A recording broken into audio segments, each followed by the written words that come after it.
Ladies first, or do you want me to go first? No. I'm Mia Austin and I play Mabel Hemworth.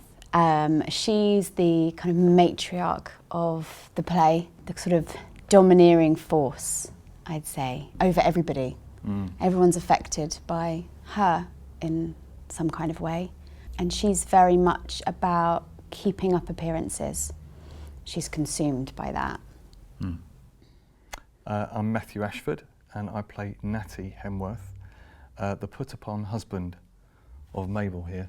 He's an introvert, definitely, and he's just trying to get through life in a marriage that has no intimacy or Love. real communication. It's quite sad. It is. Prepare to be sad. Ladies first. Okay, thank you. I'm Tessa and I play Gwendolyn Tupman, who is Mabel's younger sister, and she's lived with them since she was a young child. And she's about 21, she's fanciful, she's romantic, she's a little naive. She likes the movies and she likes popular music, she likes clothes and fashion.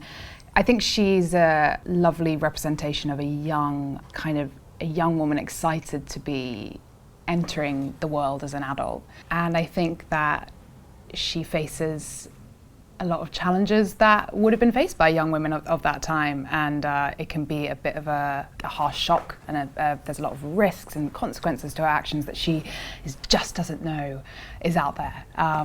Yeah. And my name is Brian and I'm playing John Morris, and I am engaged to the wonderful Gwendolyn at the top of the play.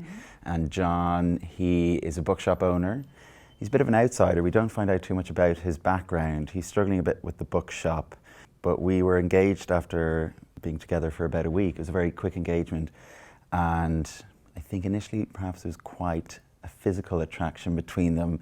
And John's very poetic and he's very romantic too, which I'm sure is what Gwen really liked in him, and he would write her poetry and send her letters, and he loves going for long walks in the wood and picking up his own flowers, although you don't like doing that so much, do you? Okay. Yes, and then as the play kind of goes along, we start to question our compatibility, and so then drama ensues. So I am Holly Sumpton. I play Frances Llewellyn in Distinguished Villa. And she is a lodger who comes to visit the Hemworths at their house in Brixton. And she's a character who holds quite modern views for the time. And I think she comes in and really challenges the Hemworths' sort of daily life and how they live. And challenges, I think, the expectations that are really put on those characters. I think she's a real catalyst into what then goes on to happen in the play.